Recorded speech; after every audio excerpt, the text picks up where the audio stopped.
O presidente Jair Bolsonaro comentou declarações e posições de alguns presidenciáveis durante entrevista concedida por videoconferência e transmitida por suas redes sociais. A entrevistadora relatou que o ex-ministro Moro teria dito que Bolsonaro seria responsável pelo crescimento da candidatura de Lula. Bolsonaro perguntou: "Ele falou quem tirou o Lula da cadeia? Fui eu que tirei o Lula da cadeia? Foi o Supremo Tribunal Federal." O presidente lembrou que Lula já prometeu repetidas vezes censurar a imprensa e lembrou também a roubalheira dos governos petistas, mostrando os efeitos que perduram até hoje na Petrobras. O presidente também apontou as consequências das políticas socialistas na Venezuela, com apoio de Lula, e perguntou: como pode um país com a maior reserva de petróleo do mundo ser tão pobre assim? O presidente ironizou o jantar promovido para Lula com a participação de Alckmin e disse: "Olha aquelas pessoas que se fizeram presentes, pareciam um saidão de cadeia." Bolsonaro mostrou ainda como políticas impostas pela esquerda prejudicam o país e impedem o desenvolvimento e comentou políticas propostas pelo governador de São Paulo, João Dória. O presidente alertou: a economia não aguenta, o Brasil vai quebrar. O avanço constante e crescente de medidas restritivas arbitrárias impostas por governadores e prefeitos a pretexto de combater a pandemia é um dos sinais de que, no Brasil, os cidadãos não vivem em uma democracia. Para um grupo de pessoas e empresas, a tirania ganha contornos de implacável perseguição política e ideológica, e esse grupo marcado vem sendo perseguido com medidas arbitrárias como prisões políticas, buscas e apreensões, censura, bloqueio de redes sociais e confiscos. A Folha Política, que já teve todos os seus equipamentos apreendidos a mando de Alexandre de Moraes, atualmente tem toda a sua renda confiscada a mando do ministro Luiz Felipe Salomão, ex-corregedor do Tribunal Superior Eleitoral, em decisão aplaudida pelo ministro Luiz Roberto Barroso do STF e do TSE. Segundo a velha imprensa, que participa ativamente dos inquéritos, a intenção é impedir o funcionamento da empresa, privando-a de sua fonte de renda. Se você apoia o trabalho da Folha Política e pode ajudar a impedir o fechamento do jornal, doe qualquer valor pelo Pix usando o QR Code que está visível na tela ou o código ajude@folhapolitica.org. Caso não utilize Pix, há a opção de transferência bancária para a conta da empresa Raposo Fernandes, disponível na descrição deste vídeo e no comentário fixado no topo. Há quase 10 anos, a Folha Política vem enfrentando a espiral do silêncio imposta pelo cartel midiático e trazendo os fatos da política brasileira. Pix ajude@folhapolitica.org.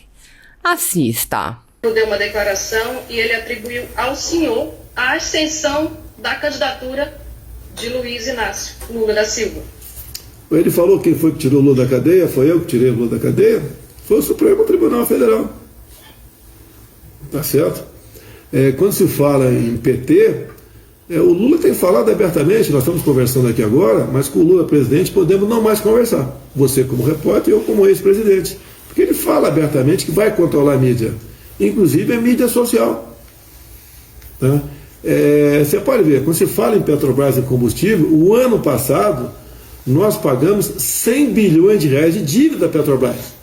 Dívida não foi de questões naturais, foi de roubalheira na Petrobras.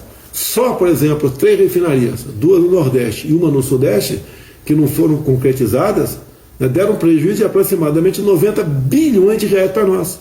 Só o ano passado, a Petrobras trouxe para si 6 bilhões de reais em função em decorrência de acordos de leniência e delação premiada. Quando um cara vai, como um dos diretores da Petrobras, vai perante a justiça e devolve 100 milhões de reais, é sinal que ele roubou esse dinheiro. E roubou esse dinheiro com a ajuda do PT. Porque o Lula entregou a Petrobras para partidos políticos para ter apoio dentro do parlamento e para o enriquecimento ilícito de muitas pessoas do governo na época também. Quem está pagando essa conta é você, que bota combustível no seu carro. E esse passado não está muito distante. Eu vejo você que está me entrevistando, parece 20 e poucos anos de idade. Você não viveu o governo do PT. Você vai ter que estudar o que aconteceu. Agora, muita gente que não estuda, o que acaba fazendo? tendo uma informação equivocada. Vai o PT fala, olha, a gasolina vai voltar a R$3, o gás vai ser R$30 o botijão. Hoje passa a valer um novo aumento da Petrobras, né? Sim, depois de 77 dias, a partir de hoje, passa a valer um novo aumento da Petrobras. E os números da inflação que saíram ontem, isso pode cair aí como uma bomba no ano eleitoral para o senhor? Olha só, se eu me engano, 2014 ou 2015, a inflação foi de 10% também. Me aponte qual crise aconteceu nesses 2 anos. Não teve crise nenhuma. Nós tivemos aqui a questão do Covid. Com a política do fica em casa, tá, a cadeia produtiva sofreu solavancos. E a inflação é uma questão natural. Com a política de fica em casa, pelo menos 38 milhões de trabalhadores informais perderam o seu ganho. Tá? Nós acabamos pagando para 68 milhões de pessoas auxílio emergencial. Só em 2020, corrigindo os números, nós gastamos de auxílio emergencial o equivalente a 15 anos de Bolsa Família. Essa conta vai ter que ser paga, porque você não atende a necessidade de um povo se endividando ou fazendo a Casa da Moeda fazer papel. O próprio Lula, não sei se foi o Lula ou foi o Ciro, um dos dois, né? Eles têm um pensamento muito parecido nessas questões, tem dito aí que se assumir, a Casa da Moeda vai rodar 300 bilhões de reais para resolver as questões de economia. Eu dou uma sugestão para ele, em vez de termos uma Casa da Moeda no Rio de Janeiro, faça uma em cada um dos 26 estados da federação, né? E bota mais o DF também, 27, e cada governador então faz a sua respectiva política econômica. Hoje em dia na Venezuela, que tem um regime defendido pela equipe toda do PT e pelo Lula, você pega uma sacola de dinheiro para comprar um pão se encontrar numa padaria na esquina. É isso que nós queremos para o Brasil. Inclusive aquelas pessoas que defendem o Lula, defendem o PT, a sua política econômica, dá tempo de você conhecer o PT. Vá lá para Pacaraima, né, divisa com a Venezuela, lá no estado de Roraima. Veja por dia as centenas de pessoas que saem, que fogem a pé da Venezuela em direção ao Brasil, em busca do quê? De um pedaço de pão, do emprego, de uma vida razoável.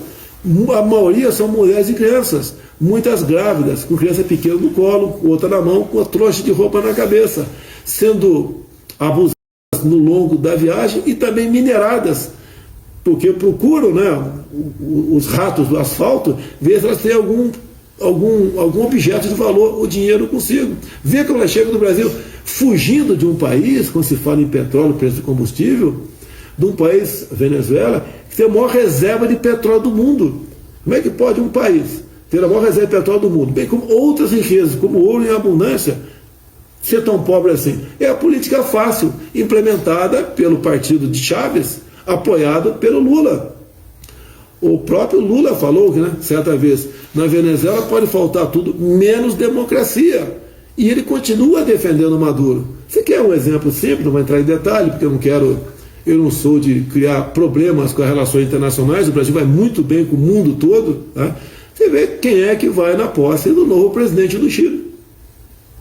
Eu não irei ver quem vai. É igual aquele jantar em São Paulo, né? O jantar da democracia em São Paulo, patrocinado pelo Lula e Alckmin. Olha aquelas pessoas que estiveram presentes. Parecia que era um saidão de cadeia, onde inclusive um advogado falou o seguinte: presidente Lula, né, se o cara já cometeu o crime, punir para o quê?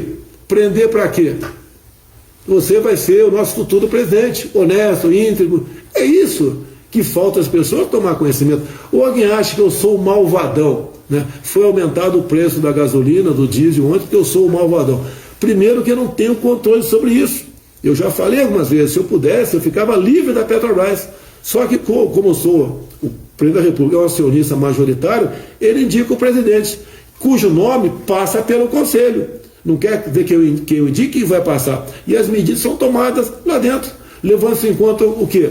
Legislação do passado, PPI, paridade de preço internacional. É assim que acontecem as coisas. E nós estamos tentando fazer o quê no primeiro momento? Acabamos com os gargalos da roubalheira do Brasil. Estamos há 3 anos sem corrupção. Ninguém está se locupletando aqui. Ninguém está vendendo o país em troca de apoio político, tá? Ou em troca de projeto de poder. Poderia tentar buscar isso aí, mas jamais eu farei isso, porque estaria traindo minha própria consciência. como estamos vivendo. Veja como outros países estão vivendo, até mesmo os Estados Unidos. Tá? E o preço de combustível encareceu no mundo todo. Você quer ver uma coisa? Eu vou pegar os dados agora à tarde, pedir ao Ministério da Agricultura. Você vê algum produtor rural reclamando de mim? Você não vem reclamando de mim. Tem a parte do lucro, que eles estão se apresentando como algo realmente bom, porque quando você trabalha, você quer ter um ganho em cima daquilo. Mas, por outro lado, qual o preço dos defensivos agrícolas? Qual o preço dos fertilizantes? Mais que triplicou no mundo todo o preço desse material todo. Isso impacta o preço da produção. Eles não me criticam, porque eles sabem de onde vem o problema. Veio o problema também, né, dessa pressão no mundo todo por energia limpa. É muito bonito falar em energia limpa, mas quando se vai para a realidade, ela é muito mais cara. E energia cada vez mais cara, o que ela produz passa a ser mais caro também. Então lá não me critico, porque o homem do campo sabe realmente da onde está vindo o problema, diferentemente de parte das pessoas da cidade, como de forma bastante fácil, ao presente é o responsável pelo aumento do combustível. Lembre-se de uma coisa: nós temos o que ninguém tem. Se eu puder continuar falando com vocês, eu ultrapasso os 40 minutos, sem problema nenhum. Nem poderíamos estar enfrentando uma crise de energia agora. Nós temos como ter a geração de energia no Brasil em vários pontos, mas são bloqueados por quê? Questão ambiental. Eu sempre falo aqui, eu sobrevoei o Vale do Rio Cotingo, na reserva indígena Raposa Serra do Sol, estado Amazonas, né? Fui de helicóptero lá, 12 quilômetros nesse vale, né? Com uma queda d'água de aproximadamente 600 metros. Você pode fazer 3, 4, 5 hidrelétricas. Em vez de você construir um linhão de Manaus para Boa Vista, esse mesmo linhão ia servir para levar energia de Boa Vista para Manaus, para toda a região norte e para uma parte considerável do norte e do nordeste. Agora, por que a gente não faz hidrelétrica? Os índios querem. Eu parei na aldeia Funchal, dentro da Raposa Serra do Sol. Eles querem fazer isso aí. Eles querem royalties. Justo. Tem cidades, Maricá do Rio de Janeiro, vive lá com transporte gratuito, porque o prefeito recebe uma fortuna de royalties. Então ele pode dar transporte gratuito para o povo. E bota no ônibus o PT. Essa é a legislação do PT. O vermelho PT, transporte gratuito, com dia de royalties. Querem fazer o mesmo lá, mas não podemos, por quê? É uma reserva indígena. Você vai lá, quando falei para você em fertilizantes, mais de 90% do nosso potássio, que é quase que vital para a agricultura, vem da Rússia. Aí o Brasil não tem potássio? Tem, em abundância, na região da foz do rio Madeira. É uma área do tamanho da metade do Rio de Janeiro, metade do Espírito Santo, tá? 1/3 de Santa Catarina. Por que você não pode explorar potássio no Brasil? Porque é uma reserva indígena. Onde tudo isso começou? Começou em 92, com a demarcação da Raposa e Yanomami. Dá para solucionar isso? Dá. Como nós conseguimos, depois de 3 anos, a autorização para construir um linhão de Tucuruí, que vai lá de Manaus para Boa Vista e Roraima. Porque lá esse estado estava isolado do resto do Brasil. Lá a energia que ia para lá ia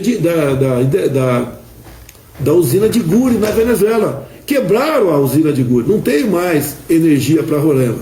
Então hoje em dia uma termoelétrica em Roraima gasta 1 milhão de litros de óleo diesel por dia para ter energia local. Mas você não vê os ambientalistas criticando essa termoelétrica, que polui e muito. Por quê? Porque eles sabem que a alternativa para substituir essa termoelétrica em Roraima é o rio Cotingo. E ele quer preservar a questão ambiental lá. Bem, isso é apenas uma breve demonstração para vocês o que é o Brasil e os seus potenciais. Ninguém tem o que nós temos. Você pega o estado do Amazonas ou apenas o estado de Roraima, eles têm uma tabela periódica embaixo da terra, obviamente, né, tirando os gases, para ninguém me criticar aí, né? Então nós temos tudo para sermos uma grande nação. Não somos por quê? Questões internas, políticas internas. Estamos vencendo algumas coisas. E eu quero imaginar, e peço que vocês imaginem, se tivesse um PT no meu lugar, como estaria o Brasil nesse período que parece que é pós-pandemia. Presidente, hoje o governador de São Paulo, João Dória, deve anunciar novas medidas restritivas para conter o avanço da Omicron. Outros 8 estados, se não me falha a memória, também já sinalizaram que vão tomar novas medidas restritivas. O senhor teme que essas novas medidas restritivas possam causar de novo fechamento? Se for exemplo daquilo que nós já tivemos no Brasil, seria um outro lockdown. A economia não aguenta. A economia não aguenta, o Brasil vai quebrar.